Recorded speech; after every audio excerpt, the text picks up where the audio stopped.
avec ces marionnettes géantes qui ont investi la place Bertin de Saint-Pierre ce matin. Une réalisation de jeunes en insertion guidée par des membres de l'association des grandes personnes d'Aubervilliers. Près d'1 mois de travail et un très beau résultat, de quoi permettre d'animer régulièrement la ville. Irène Émonide, Guillaume Fraissinet.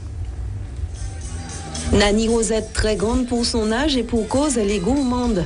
Sur cette place de Saint-Pierre, le travail d'une douzaine de stagiaires en insertion. 21 jours de formation, création et pratique des marionnettes géantes, formation assurée par les professionnels d'Aubervilliers. Chacun a collecté des objets et on a travaillé. Alors les mains, vous voyez, c'est des bouteilles d'eau minérale vides.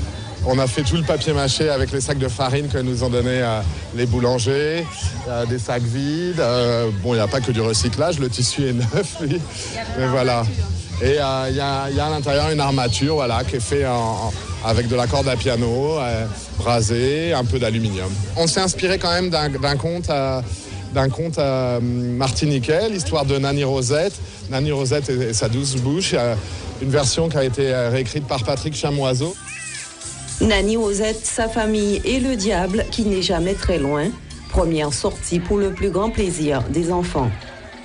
Je suis le diable qui règne dans la forêt d'un conte imaginaire. Et puis j'ai mon rocher et tous ceux qui viennent sur mon rocher sont piégés. La tête du diable vient à l'intérieur et il y a pratiquement tout. Il y a 2 œils encore devant et plus les cônes.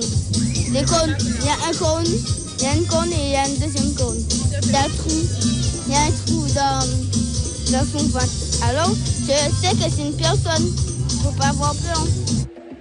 Un projet qui a pour objectif notamment d'animer cette ville d'art et d'histoire.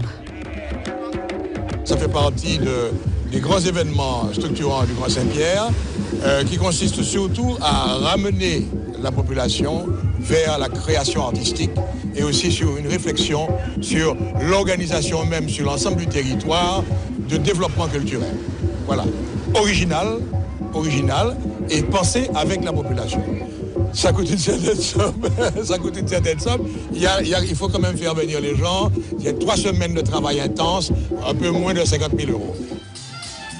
Une deuxième session de formation est prévue en mars 2016. Nani Rosette et les autres devraient réapparaître durant le carnaval.